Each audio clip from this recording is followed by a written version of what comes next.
Milestone দুর্ঘটনায় মৃতের কাতারে আরও 2 শিক্ষার্থী। 5 জনের পরিচয় শনাক্তের পর পরিবারের কাছে 2 জনের মরদেহ হস্তান্তর। হতাহতের তালিকা দিল স্কুল কর্তৃপক্ষ।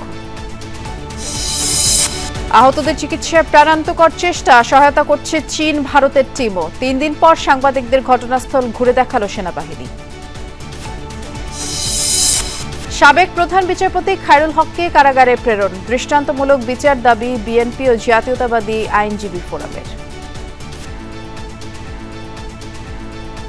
জনগণের সঙ্গে প্রতারণা করেছেন, রাষ্ট্রের সঙ্গে প্রতারণা করেছেন। তার বিরুদ্ধে যে ব্যবস্থা গ্রহণ করেছে সরকার, সেই জন্য সরকারকে আন্তরিক ধন্যবাদ। স্থানীয় সরকার নির্বাচনে থাকবে না দলীয় প্রতীক, সিদ্ধান্ত উপদেষ্টা পরিষদের। ফৌজদারি কার্যবিধি সংশোধন প্রস্তাব অনুমোদন, গ্রেফতারের 12 ঘণ্টার মধ্যে জানাতে হবে। হবিগঞ্জে এনসিপির পদযাত্রা, বিভিন্ন জায়গায় ভয়ভীতি দেখানোর অভিযোগ নেতাদের। 5 আগস্টের মধ্যে জুলাই সনদ ঘোষণার দাবি।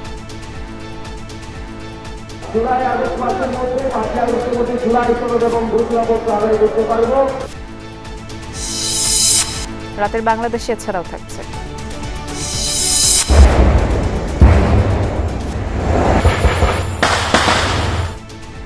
সীমান্ত বিরোধকে কেন্দ্র করে থাইল্যান্ড ও কম্বোডিয়ার মধ্যে ব্যাপক সংঘর্ষ, নিহত অন্তত 12।